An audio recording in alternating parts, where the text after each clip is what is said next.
I'm Sienna, and I'm 28. My husband just tried to steal my entire inheritance, but he had no idea I'd find out through his broken phone. The same phone he'd carelessly abandoned in our kitchen drawer for about 6 weeks. The screen shattered like our marriage was about to be. Where are you watching from today? Drop your location in the comments below and hit that like and subscribe button if you've ever felt completely blindsided by someone you trusted. You'll definitely want to stick around for what happened next. Let me take you back to how this nightmare began. It was a Tuesday morning in October, and I was rushing around our Manhattan penthouse like a woman possessed. I had 3 board meetings scheduled, 2 conference calls with our West Coast distributors, and a presentation that could secure the biggest client in my company's history. My father's marketing empire, which I'd inherited at 25 when he passed, was finally hitting the stride he'd always envisioned. I was grabbing files from my home office when I realized my phone wasn't in my purse. Panic set in immediately. My entire business lived on that device. Client contacts, presentation slides, authorization codes for million-dollar transfers, everything. Then it hit me. Yesterday's flight from Chicago.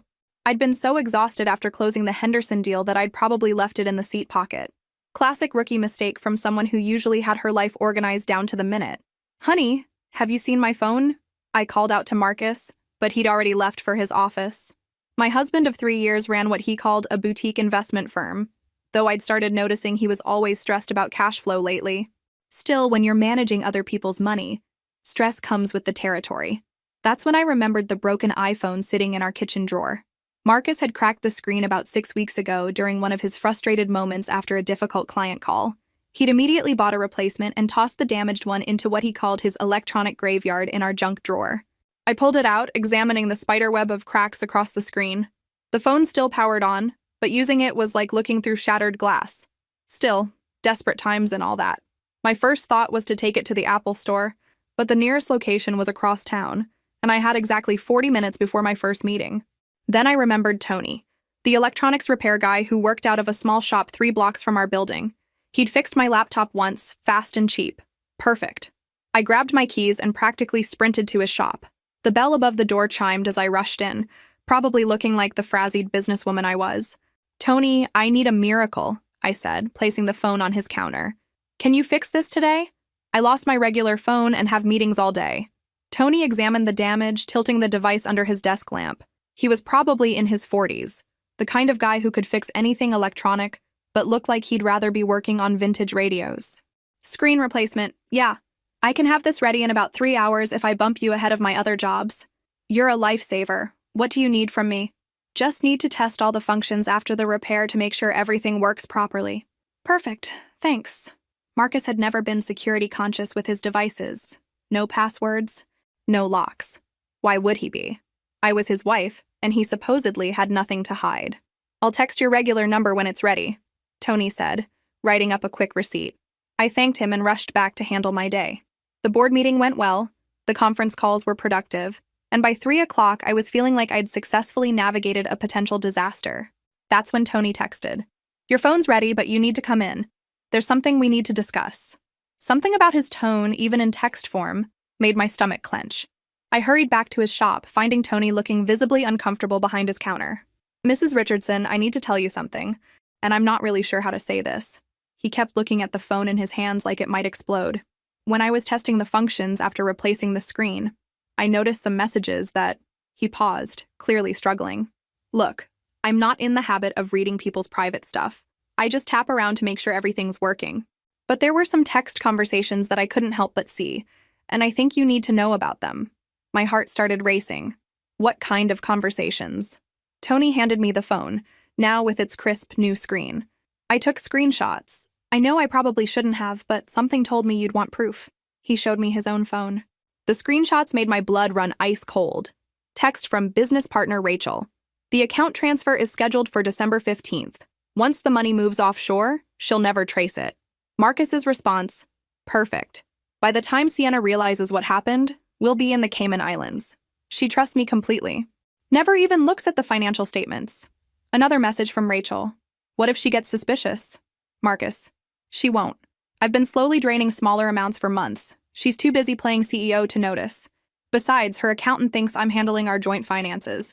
This will be the biggest payday either of us has ever seen." I felt like I might throw up right there in Tony's shop, The room seemed to tilt sideways as I processed what I was seeing. "Ma'am," Tony said gently, "you need to cancel your credit cards and change all your passwords. Tonight. Whatever this guy's planning, it's happening soon." I stood there in Tony's shop, staring at my husband's phone with its shiny new screen, feeling like I was looking at evidence from someone else's life. This couldn't be real. Marcus, the man who brought me coffee in bed every morning, who'd held me while I cried after my father's funeral, who'd sworn to protect my family's legacy, was planning to steal everything. "How many screenshots did you take?" I asked Tony, my voice surprisingly steady. "About 12. Different conversations going back several weeks." Tony pulled up his phone again. "There's more. Stuff about moving money into accounts she can't access. Discussions about timing it with some business trip you're apparently taking next month." I scrolled through the images on his phone. Each one felt like a knife twist. "Rachel, the lawyer says once the transfer completes, marital asset laws won't matter. She can't touch money in our Cayman corporation." "Marcus, Sienna thinks I'm just bad with money. She has no idea how much I've already moved. Her father left her everything, but she's about to learn what real betrayal feels like." The casual cruelty in his words took my breath away. This wasn't just theft. It was a systematic destruction of everything my father had built, everything I'd worked to honor and grow. "Mrs. Richardson, are you okay? Do you need to sit down?" Tony guided me to the small chair behind his counter. I realized I'd been holding my breath. "How long do you think this has been going on?" Based on what I saw, at least 3 months of serious planning. But there were references to smaller transfers going back longer. Tony hesitated. "There's something else. This Rachel person, she mentioned meeting him at some restaurant called Meridian tonight. Something about finalizing paperwork." My mind went into overdrive. Meridian was an upscale place downtown where Marcus sometimes took clients. If they were meeting tonight, that meant the plan was accelerating. "I need copies of everything," I said, standing up with new determination. "Can you send the screenshots to my email?" "Already did while you were reading." "Check your inbox." I pulled out my backup phone, a simple device I kept for emergencies. The screenshots were there, along with Tony's note. "Get a lawyer immediately. This looks federal-level serious." Walking back to our building, I felt like I was moving through water. Everything looked the same but felt completely different. The doorman who'd known me for 3 years, the marble lobby I'd picked out myself, the elevator that led to what I'd thought was my sanctuary. Inside our penthouse, I stood in the living room we'd decorated together, looking at wedding photos where Marcus smiled at me with what I'd thought was love, but now recognized as calculation. Had any of it been real? My phone buzzed. A text from Marcus. "Running late tonight, don't wait up. Big client dinner could go past midnight." The lie came so easily to him. I wondered how many other client dinners had actually been planning sessions to rob me blind. I opened my laptop and started researching. Cayman Islands banking laws, asset protection and international transfers, marriage fraud statutes. The deeper I dug, the more I understood the sophistication of their plan. They weren't just stealing money. They were creating a legal maze that would take years to untangle if I could untangle it at all. Marcus had been studying my business, my habits, my trust in him, and weaponizing all of it against me. Around 6 o'clock, I heard his key in the lock. I quickly closed the laptop and grabbed a magazine, trying to look like the oblivious wife he expected me to be. "Hey, beautiful," Marcus said, kissing my cheek with the same lips that had been planning my destruction. "How was your day?" "Productive." Fixed the phone situation. I held up the repaired iPhone, watching his face carefully. For just a second, his smile faltered. "Oh, good. Any issues with it?" "None at all. Works perfectly now." I kept my voice light, casual. The repair guy was really thorough. Marcus nodded, but I caught him glancing at the phone again. "I should shower before dinner. This client meeting might run really late." "Of course. Important client?" "Very. Could change everything for the firm?" The irony in his words was almost too much to bear. As he headed upstairs, I quietly opened the screenshots again. There was one I'd missed before. "Rachel, what if she finds out before we're ready?" "Marcus, then we accelerate everything, but Sienna's not suspicious. She thinks I'm just struggling with the business. She actually feels sorry for me." He'd played me like a violin. Every stressed conversation about his firm's cash flow, every time I'd offered to help with his expenses, every moment of concern I'd shown for his financial worries had been part of his act. But Marcus had made one crucial mistake. He'd underestimated the woman whose father had built an empire through paranoia, preparation, and never trusting anyone completely. Time to show him exactly how much my father had taught me. That night, I lay in bed listening to Marcus breathe beside me, wondering how long he'd been planning this betrayal while sharing our most intimate moments. His phone buzzed softly around 1 a.m. He grabbed it quickly, clearly trying not to wake me. I kept my breathing steady and my eyes closed, but through my lashes I could see him typing. Another piece of his conspiracy, happening right next to me in our marriage bed. When I was certain he was asleep, I slipped out to my home office and started making calls. First to Janet, my company's head of security, who had connections I'd inherited along with the business. Janet, I need a favor and I can't explain why right now. Can you recommend someone who specializes in financial forensics? Someone discreet. Sienna, it's 2 a.m. Are you in some kind of trouble? Potentially serious trouble. I need someone who can trace money transfers and international banking activity. Tonight. Janet was silent for a moment. I know someone. Former FBI Financial Crimes Unit. He'll charge premium rates for emergency work, but he's the best. His name is David Chen. Send me his number, and Janet, not a word to anyone, including my board of directors. Understood. David Chen answered on the third ring, sounding surprisingly alert for the middle of the night.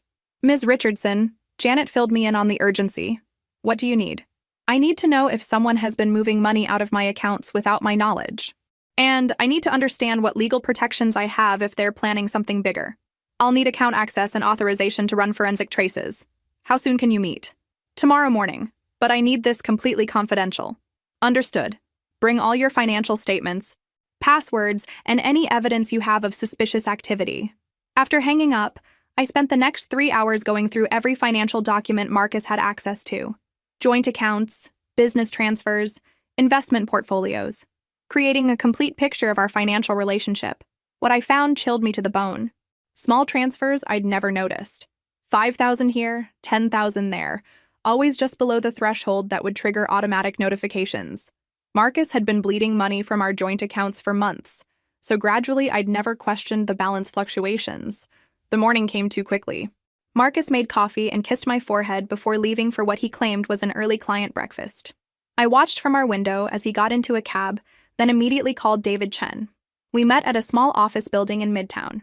David was exactly what I'd expected from former FBI. Methodical, direct, and reassuring in his competence. Show me everything, he said without preamble. I laid out the screenshots, financial statements, and my timeline of suspicious behavior. David studied each document with the focused intensity of someone who'd built a career catching financial criminals. Mrs. Richardson, you're looking at sophisticated fraud. This isn't amateur hour. Your husband has been systematically positioning assets for a major transfer. He pointed to several transactions I'd missed. These smaller amounts weren't random. They were test runs, making sure he could move money without triggering security alerts. How much are we talking about? David pulled up his laptop and started running numbers. Based on your account balances and the pattern I'm seeing, I'd estimate he's already moved approximately $200,000. But that's just preparation for the main event. My stomach dropped. The main event?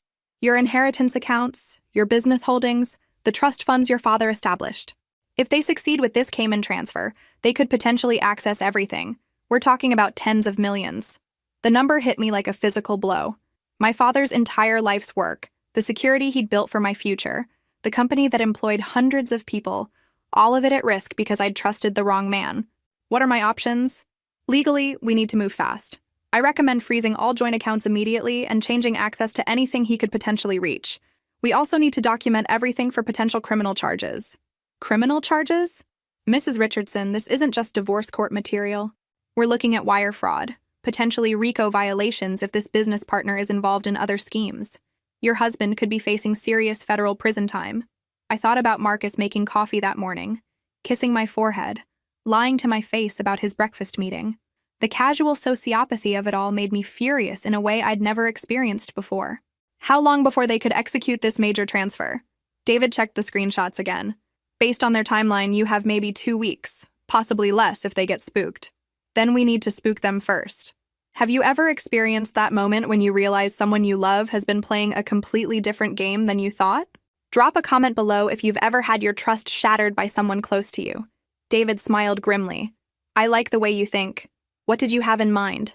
By noon, David and I had transformed my financial life into a fortress. Every account Marcus could access was frozen. Every password was changed. Every automatic transfer was suspended.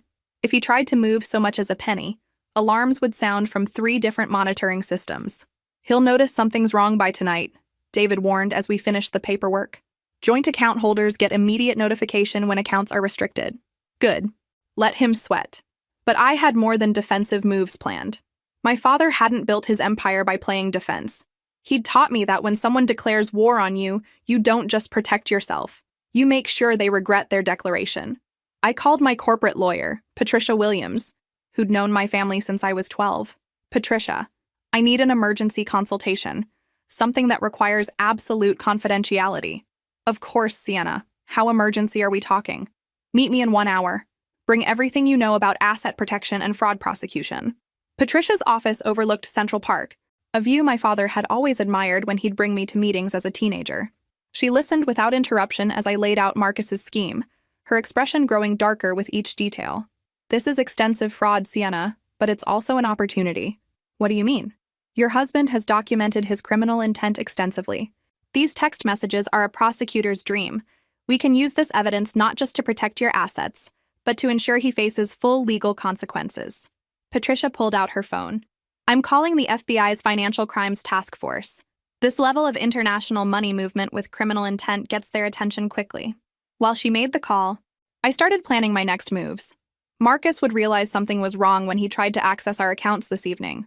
He'd probably panic, maybe try to accelerate his timeline. I needed to be 3 steps ahead of his reactions. My phone buzzed with a text from Marcus. Client lunch running long. Might grab dinner downtown too. Don't wait up again. Another lie. I quickly forwarded the message to David with a note. Track his location if possible. I don't think he's where he claims to be. Patricia finished her call. FBI wants to meet with you tomorrow morning. They're very interested in this case. International wire fraud involving this kind of money gets federal attention. What happens to Marcus? If convicted, he's looking at significant prison time. Wire fraud alone can carry up to 20 years. Add in conspiracy charges if this business partner is part of a larger scheme, and we're talking about a life-changing sentence. I thought about our wedding day. How Marcus had sworn to love and protect me. How he'd cried when my father died, held me through my grief, promised we'd build something beautiful together. Had any of it been real, or was it all just a long con to get access to my inheritance? Around 4 o'clock, David called with an update. Your husband isn't at any restaurant downtown. His credit card was used at an office building in the financial district, the same building where this Rachel person has a registered business address. What kind of business? Offshore financial consulting, the kind of company that specializes in helping people hide money in international accounts. The pieces were falling into place. Marcus hadn't just found a partner for his scheme, he'd found a professional who specialized in exactly this kind of theft. David, I want to know everything about Rachel, her background, her other clients, how she operates. If she's done this before, there might be other victims. Already on it. I'll have a full report by morning. I spent the rest of the afternoon preparing for war. I gathered every document that proved my separate ownership of assets Marcus had no legal right to touch. I created detailed timelines of his suspicious behavior. I made copies of everything and stored them in 3 different locations. Most importantly, I recorded a detailed video statement explaining everything I'd discovered, to be released to authorities if anything happened to me. Patricia had advised this as a precaution. If Marcus and Rachel were willing to steal millions, they might be willing to escalate their crimes if they felt cornered. At 7 o'clock, my phone rang. Marcus, his voice tight with stress. Sienna, I'm having some kind of banking issue. Our joint account is frozen. Did you do something? I kept my voice casual, concerned. What kind of freeze? That's weird. I don't know. I tried to transfer some funds for a client payment and everything's blocked. Can you call the bank? Of course. Maybe it's a security thing? You know how paranoid banks are these days. Yeah, probably. But his voice carried an edge of panic I'd never heard before. I need to stay downtown to sort this out. Might be late again. No problem. I'll handle the bank situation from here. After hanging up, I smiled for the first time in days. Marcus was discovering that his carefully planned theft had just hit an unexpected wall. By now, Rachel was probably getting frantic calls about their timeline being compromised, but they had no idea their real problem wasn't frozen accounts. Their real problem was that they'd tried to steal from a woman whose father had taught her to always keep her enemies closer than her friends. That night, I didn't sleep. Instead, I sat in my home office with multiple phones and laptops, monitoring the digital trap David and I had set. Every attempt Marcus made to access any account was being logged. Every call he placed was being tracked. Every move he and Rachel made was creating evidence we'd use against them. At 11:47 p.m., the first alert came in. Marcus had tried to access our primary joint account 6 times in succession. Then he'd called 3 different banks. Then he'd attempted to log into my business accounts, using passwords that were no longer valid. The beautiful thing about panicked criminals is they stop being careful. My phone buzzed with another text from Marcus. Bank says there's some kind of fraud investigation. They won't give me details. Are you getting the same messages? I waited 20 minutes before responding, making him sweat. No messages here. Maybe call them tomorrow? I'm already asleep. 3 minutes later, another text. This is urgent, Sienna. I need to transfer money for a critical business deal tomorrow. Can you call the bank tonight? The desperation in his messaging was almost satisfying. For months, he'd been calm and collected while planning to destroy my life. Now he was falling apart because his victim had turned out to be more formidable than expected. I turned off my phone and let him panic in silence. The next morning, I met with FBI Special Agent Sarah Martinez in a conference room that felt like something from a crime drama. She was younger than I'd expected, but her questions demonstrated the sharp intelligence David had promised. Mrs. Richardson, this is one of the more sophisticated domestic fraud schemes we've seen this year. Your husband and his partner have created what we call a long con. They've been planning this for months, possibly longer. She showed me printouts of financial records I'd never seen before. We've traced the preliminary transfers your husband made. The money didn't disappear. It went into accounts controlled by Rachel Morrison's consulting firm. They were essentially stealing from you in installments, building up capital for their escape plan. How much total are we talking about? So far, approximately $350,000 from your joint accounts. But that was just the appetizer. The main course would have been your inheritance accounts, your business assets, and your property holdings. Agent Martinez pulled out another folder. We've also discovered something interesting about Ms. Morrison. She's done this before. Twice. Both times with married businessmen who had access to their wives' family money. Both previous victims lost everything before they realized what was happening. The systematic nature of it made my skin crawl. This wasn't just personal betrayal. It was Rachel's business model. What happened to the other victims? One woman lost $42 million in family assets. The other lost her inherited pharmaceutical company. Both cases resulted in messy divorces and lengthy legal battles, but the stolen money was never recovered. Because it was already hidden offshore? Exactly. By the time they realized they'd been robbed, the money was buried in shell corporations across multiple jurisdictions. Recovering international assets requires years of legal action and massive legal fees, assuming you can even identify where the money went. I thought about how close I'd come to becoming victim number 3. If I hadn't lost my phone, if Tony hadn't been honest enough to show me those messages, I would have been financially destroyed while trusting the man sleeping next to me every night. Agent Martinez leaned forward. Mrs. Richardson, we'd like your help with a controlled operation. Your husband doesn't know we're involved yet. If we can get him to document his plans more completely, we can build an airtight case not just against him, but against Rachel Morrison's entire operation. What kind of operation? We want you to act like you haven't discovered anything. Let him think the account freezes are just temporary banking issues. Give him enough rope to hang himself with.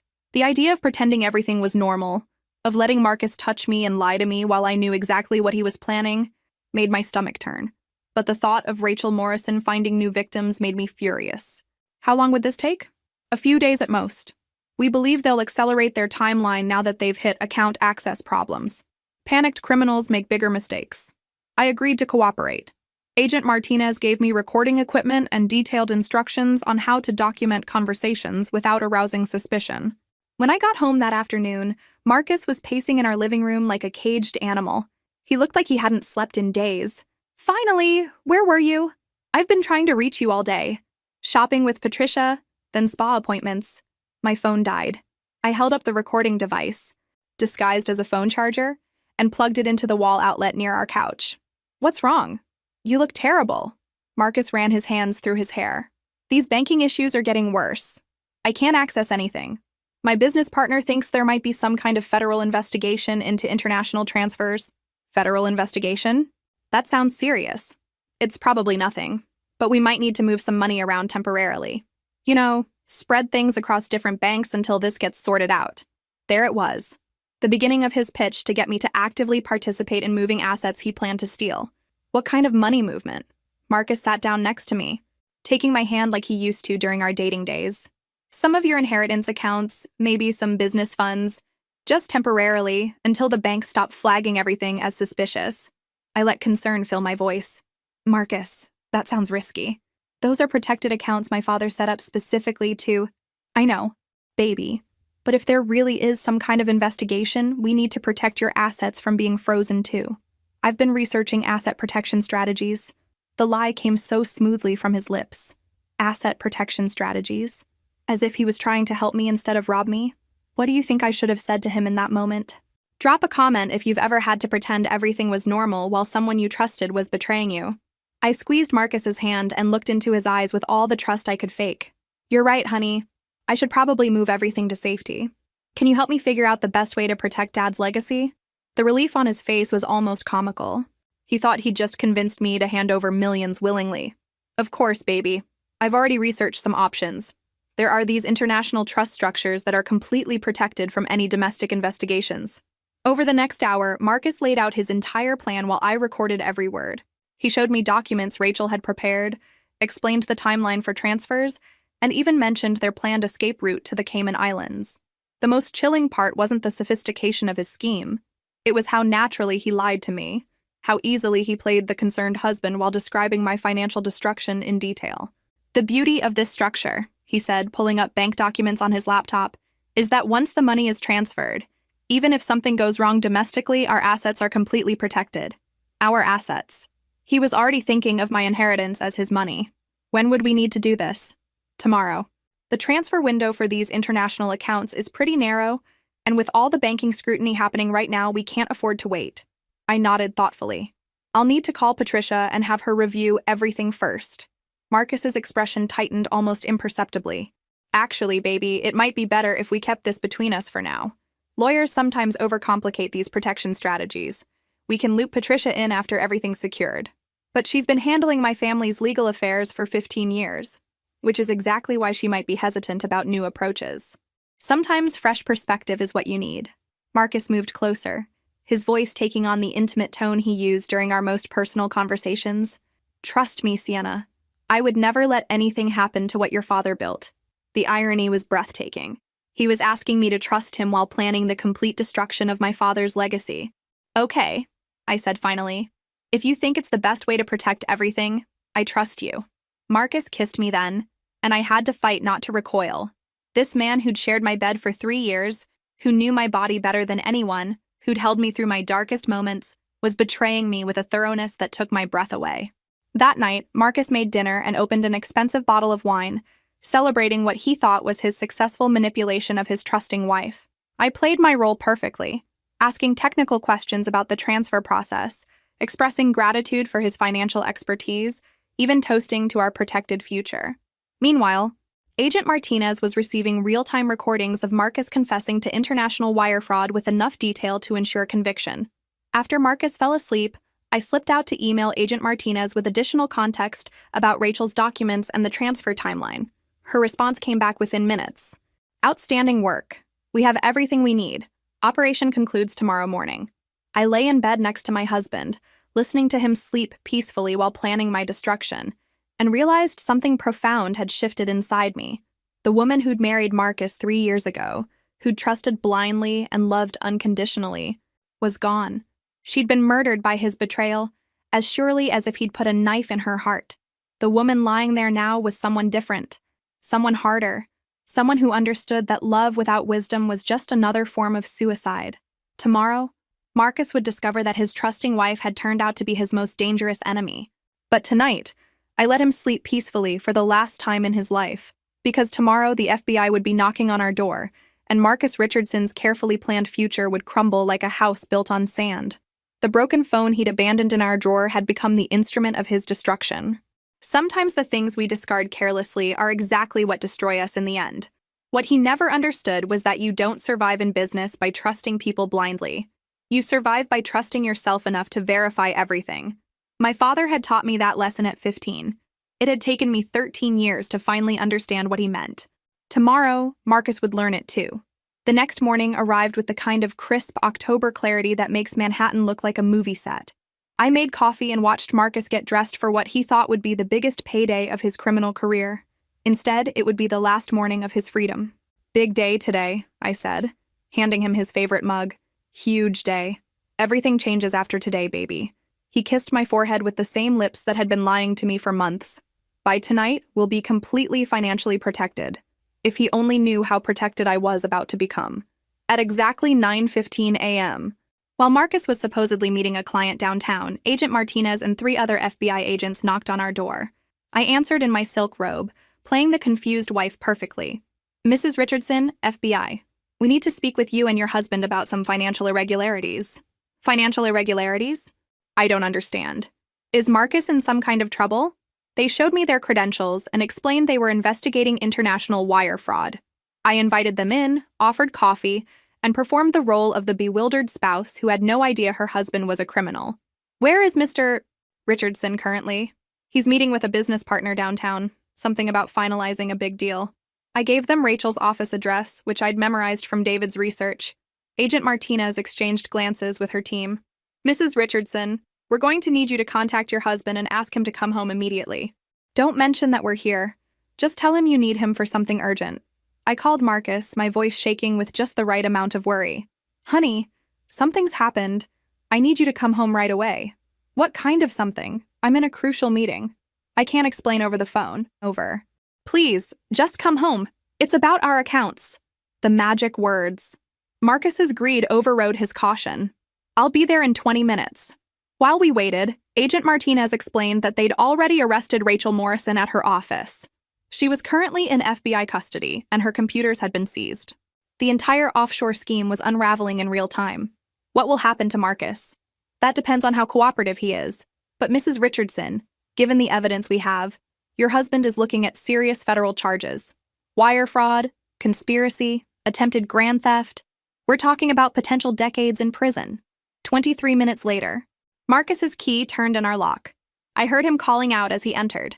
Sienna, what's the emergency with our... He stopped dead when he saw 4 FBI agents sitting in our living room. The color drained from his face so quickly I thought he might faint. His briefcase, which I knew contained documents for the money transfer, slipped from his suddenly nerveless fingers. Marcus Richardson? Agent Martinez stood up, her voice crisp and professional. Yes? You're under arrest for conspiracy to commit wire fraud, attempted grand theft, and violations of federal banking regulations. You have the right to remain silent.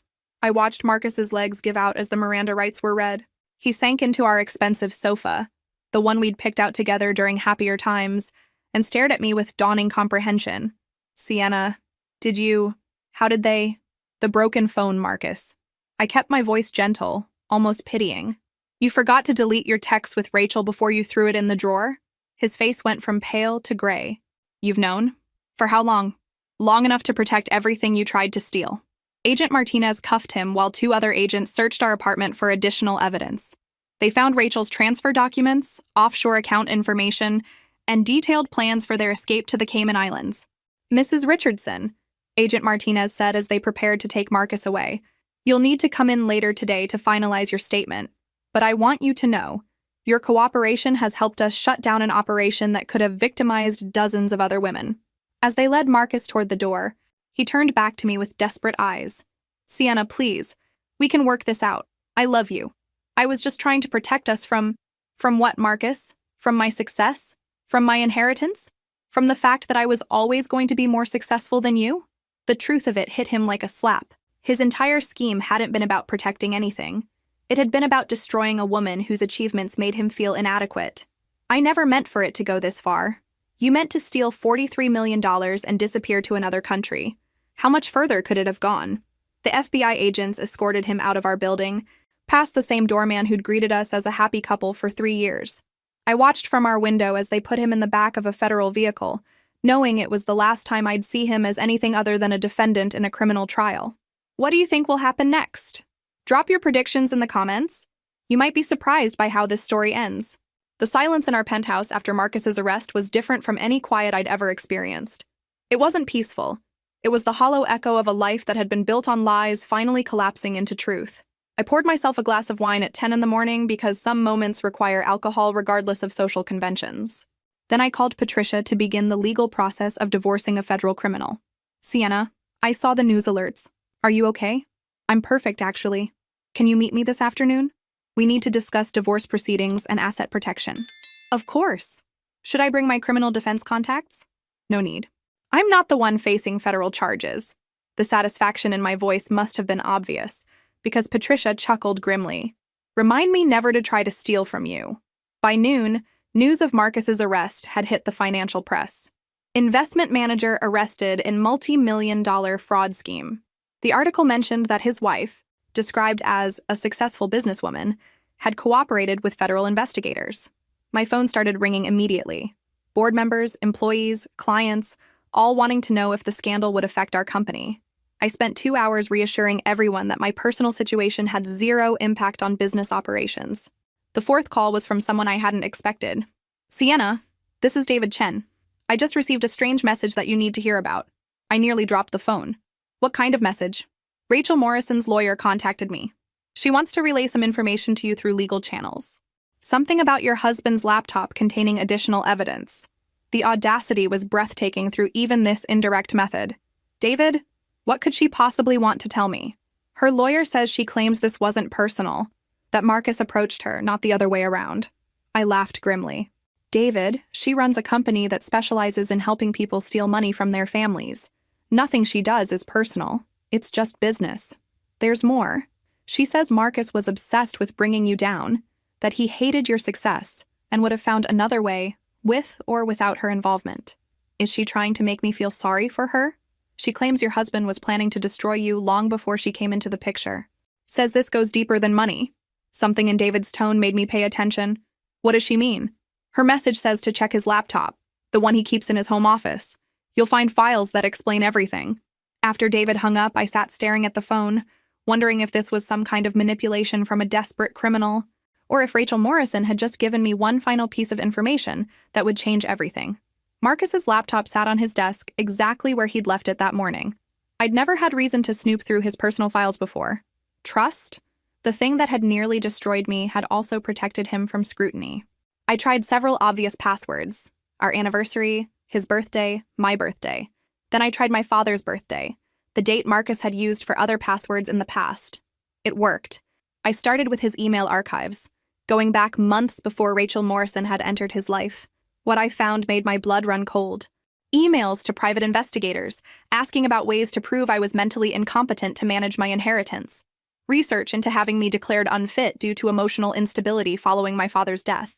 Consultations with lawyers about challenging my father's will on the grounds that I was too young and inexperienced when it was written. Marcus hadn't just wanted to steal my money.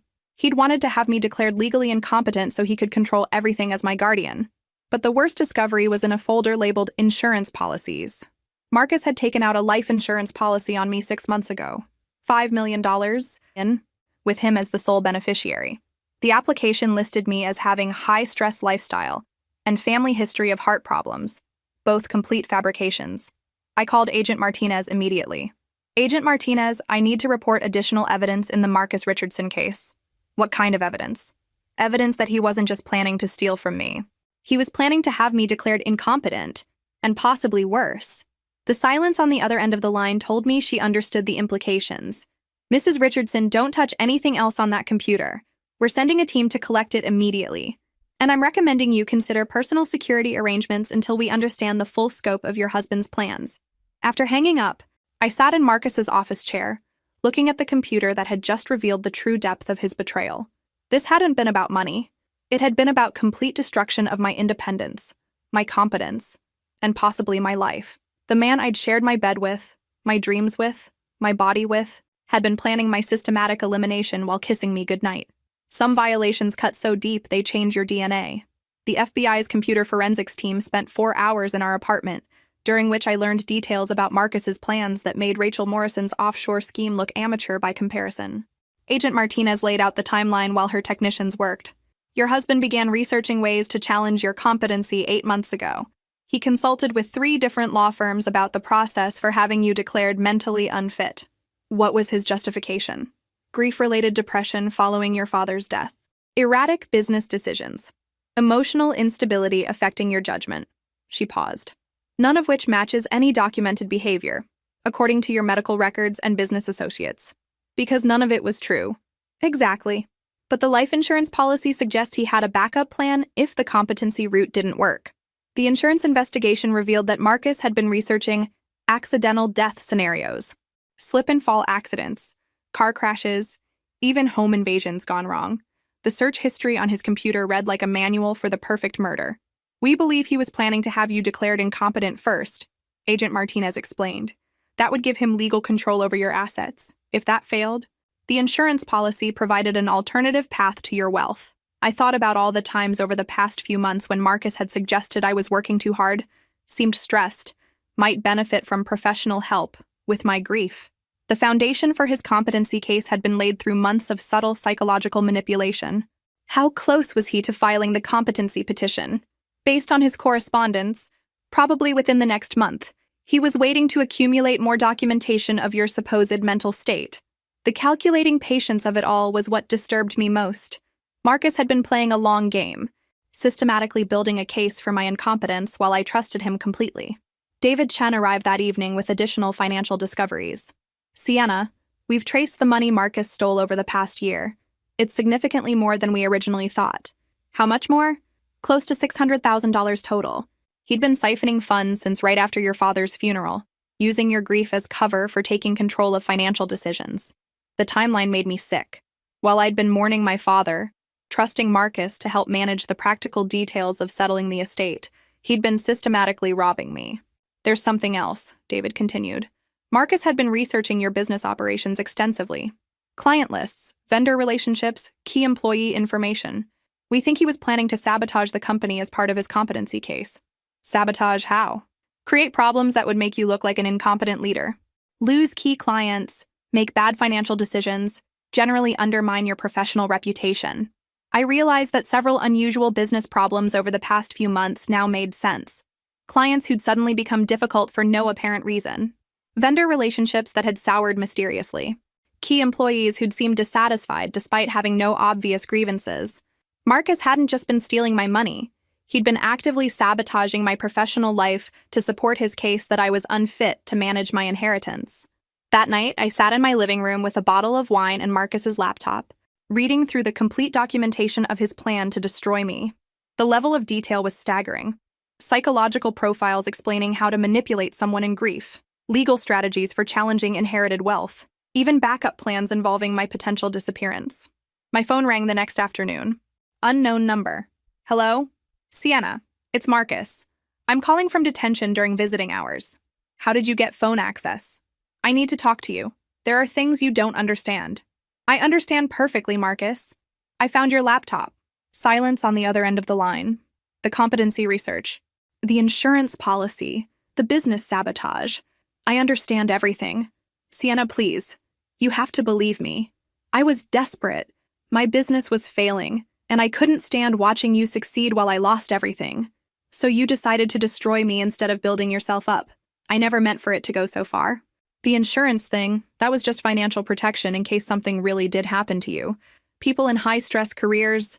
Marcus, stop. Just stop lying. You researched accidental death scenarios. You planned my murder. It wasn't supposed to be like that. I just wanted us to be equal. I wanted to matter as much as you did. The pathetic honesty in his voice was almost worse than his lies. Marcus hadn't just been greedy. He'd been eaten alive by jealousy and inadequacy, and he'd chosen to destroy me rather than face his own limitations. You did matter, Marcus. You mattered to me. That's why I trusted you with everything. I know. I threw it all away because I couldn't stand being the lesser partner in our marriage. You were never the lesser partner. You made yourself lesser by choosing to be a thief instead of a man. I hung up and blocked his number. That evening brought news that would change everything one final time. Agent Martinez called early the next morning with an update that made me sit down hard in my kitchen chair. Mrs. Richardson, we've made an additional arrest in your case. Someone you're going to want to hear about. Another partner of Rachel's? No, someone much closer to home. We arrested your accountant, Jennifer Walsh, at her office an hour ago. The name hit me like a physical blow. Jennifer had been managing my personal finances for over 2 years. She'd been recommended by Marcus when my father's longtime accountant retired. I'd trusted her with access to everything. Jennifer was involved in this? More than involved. She was the one who gave Marcus access to your inheritance accounts. The offshore transfers wouldn't have been possible without someone with her level of access to your financial systems. I felt like I was going to be sick. How long has she been working with him? Based on the evidence we've recovered since about 6 months after your father died. She approached Marcus, not the other way around. The timeline made me dizzy. While I'd been grieving, Marcus had been recruited into a conspiracy that had already been targeting me. Mrs. Richardson, there's more. Jennifer Walsh has been systematically embezzling from you for over 2 years. We estimate she's stolen approximately $1.2 million in total. The number was staggering. But what hurt more was the realization that I'd been surrounded by people planning my destruction while I mourned my father and trusted my husband. How is this connected to Rachel Morrison? Jennifer is Rachel's business partner. They've been running this operation for years, targeting wealthy women who inherited family businesses. They identify targets, place someone inside their financial operations, then recruit a romantic partner to help with the psychological manipulation. My legs gave out. I sank to the kitchen floor, phone still pressed to my ear, understanding finally hitting me like a freight train. Marcus wasn't my husband who turned into a criminal. He was a criminal who became my husband. We believe that's correct. Jennifer identified you as a target shortly after your father's death. Marcus was introduced to you at that business conference specifically to begin a romantic relationship that could provide access to your inheritance. The business conference where I'd met Marcus. I'd thought it was fate, the way we'd struck up a conversation at the hotel bar, how perfectly we'd seemed to match each other. But it had been a setup from the beginning. How much of our relationship was real? Agent Martinez's silence answered my question. I sat on my kitchen floor for an hour after hanging up, processing the complete destruction of everything I'd thought I knew about my life for the past 3 years. My marriage had been a business transaction. My husband had been an actor playing a role. My love had been the weapon they'd used to rob me. But as the initial shock wore off, something else began building inside me. Not grief this time. Not betrayal. Fury. Pure, crystalline fury at the elaborate con game that had turned my life into their profit center. David Chen arrived that afternoon with more devastating details. Sienna, we've traced the pattern. Jennifer and Rachel have done this to at least 6 other women over the past decade. You were just their latest target. What happened to the others? 2 lost everything and never recovered. 1 committed suicide after losing her family's restaurant chain. The others are still fighting in courts, trying to recover assets hidden in offshore accounts. I thought about the woman who'd killed herself rather than live with the complete destruction of her family legacy, and my fury crystallized into something harder and more focused. These people hadn't just robbed me. They were professional destroyers of women's lives. David, I want you to contact every one of their previous victims. I want to coordinate our cases and make sure Jennifer, Rachel, and Marcus face charges for everything they've done. That could take years of legal work. I have years, and I have resources they underestimated. That evening, I called Agent Martinez with a proposal. Agent Martinez, I want to help you build the strongest possible case against these people, not just for what they did to me, but for what they've done to other women. What did you have in mind? I want to fund a complete investigation into their operation. Hire forensic accountants, private investigators, whatever it takes to trace every victim and every stolen dollar. Mrs. Richardson, that's going to be expensive. I smiled grimly. They tried to steal $43 million from me. I can afford to spend a few million making sure they never do this to anyone else. That's very generous. But why take on that expense yourself? Because, I said, looking out at the Manhattan skyline from the window of the penthouse Marcus had helped me buy, they made one critical mistake in their calculations. What's that? They assumed I'd be destroyed by discovering their betrayal. Instead, they just made me rich, single, and extremely motivated to see justice done. Sometimes the best revenge is simply becoming the person your enemies never thought you could be. 3 weeks later, I sat in a federal courtroom watching Marcus, Rachel, and Jennifer face arraignment on charges that could put them away for decades. The investigation I'd funded had uncovered the complete scope of their operation, and the evidence was overwhelming. But the most satisfying moment came when the prosecutor read the additional charges that had been filed based on our expanded investigation. The defendants are also charged with conspiracy, racketeering, and operating a continuing criminal enterprise that defrauded multiple victims across several states over a period of 8 years. I watched Marcus's face as he realized this wasn't just about what he'd done to me. This was about a pattern of calculated destruction that would be prosecuted to the full extent of federal law. Rachel Morrison looked like she wanted to disappear into her orange jumpsuit. Jennifer Walsh was openly crying as the weight of the evidence against her became clear. After the hearing, Agent Martinez found me in the courthouse hallway. Mrs. Richardson, I wanted to thank you personally. Without your resources and determination, we never would have uncovered the full scope of their operation. What's the likely outcome? Based on the evidence and the pattern of repeat offenses, we're looking at significant prison sentences. Marcus is probably facing 15 to 20 years. Rachel and Jennifer could get even longer due to their leadership roles in the conspiracy. Justice felt good, but it wasn't enough. That afternoon, I met with the 6 other women who'd been victimized by the same operation. We gathered in my company's conference room, a group of successful women who'd been targeted specifically because of our achievements. Sarah Chen had lost her family's restaurant empire. Michelle Rodriguez had seen her inherited textile business destroyed. Anna Williams had lost a pharmaceutical company that had been in her family for 3 generations. Ladies, I said, looking around the table at faces that showed the same combination of strength and fury I felt, I have a proposal for you. I laid out my plan. A coordinated civil lawsuit that would go beyond criminal prosecution to ensure complete financial accountability. A victims' rights advocacy group that would help other women recognize and respond to similar schemes. And most importantly, a foundation that would provide resources for women whose family businesses had been destroyed by fraud. The criminal case will put them in prison, I explained, but the civil case will ensure they can never profit from what they stole. We're going to take everything they have and use it to help their victims rebuild. Sarah leaned forward. What about the money they've already hidden offshore? My forensic accountants have traced most of it. The beauty of criminals is that they always think they're smarter than they are.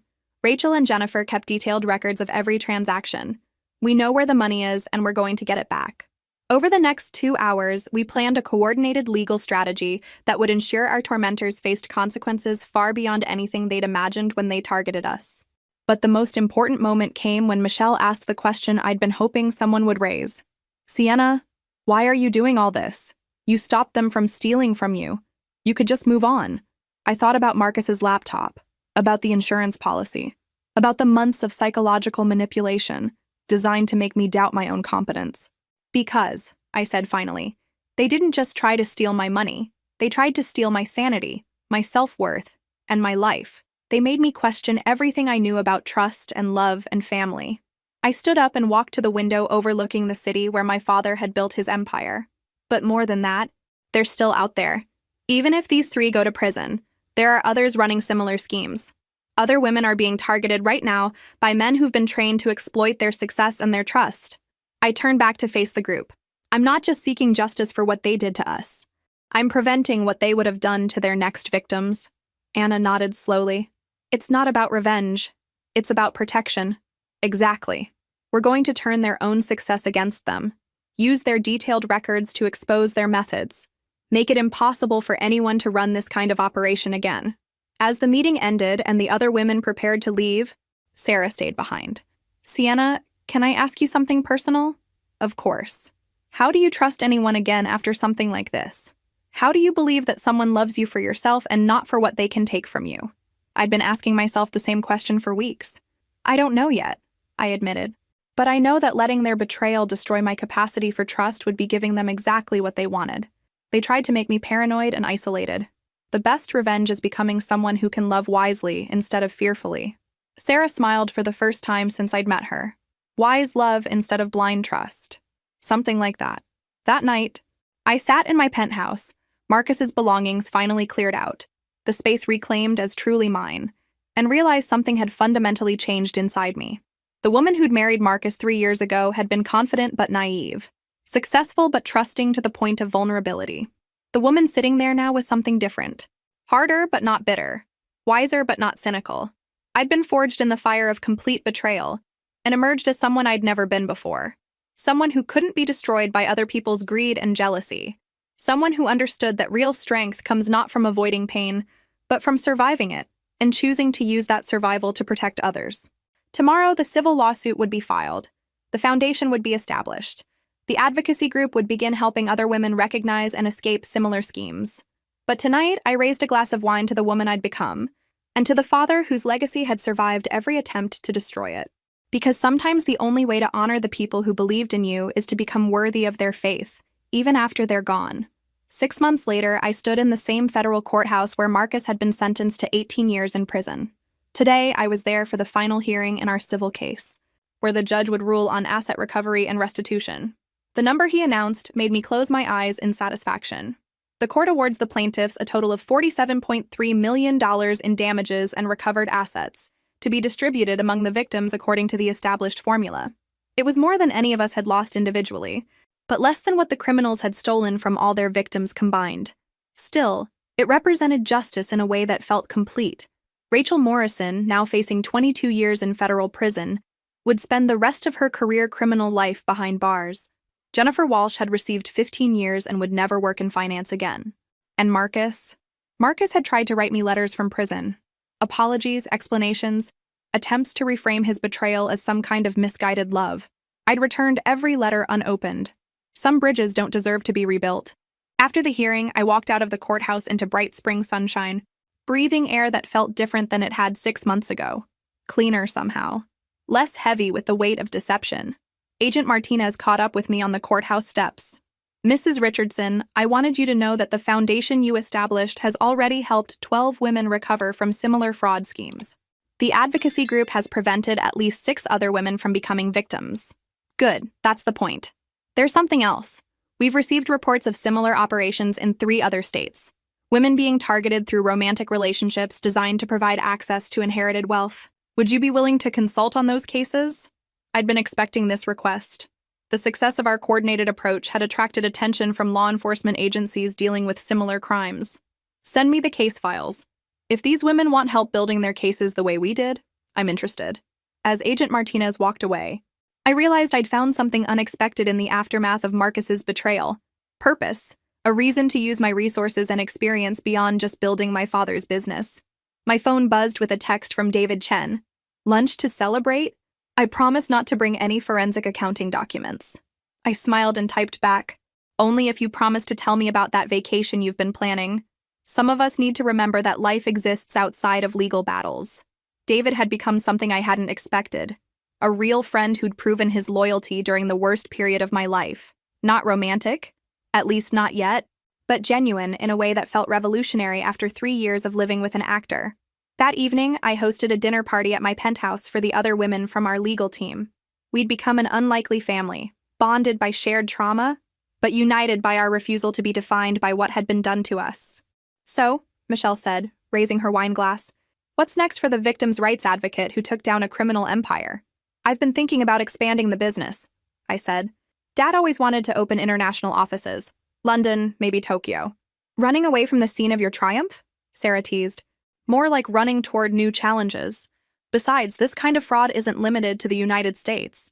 Women all over the world are being targeted by men who see their success as something to exploit." Anna leaned forward, interested. "You mean taking the foundation international?" "I mean building a network. Law enforcement cooperation, victim resources, prevention education, making it harder for people like Marcus and Rachel to operate anywhere." As the evening wound down and my friends prepared to leave, I found myself thinking about the woman I'd been when this all started. Successful but naive, trusting to the point of vulnerability. That woman was gone, but not in the way Marcus had planned. I'd become someone stronger, wiser, and infinitely more dangerous to people who preyed on successful women. My phone rang as I was cleaning up. Unknown number, but something made me answer. "Is this Sienna Richardson?" "Yes." "Who is this?"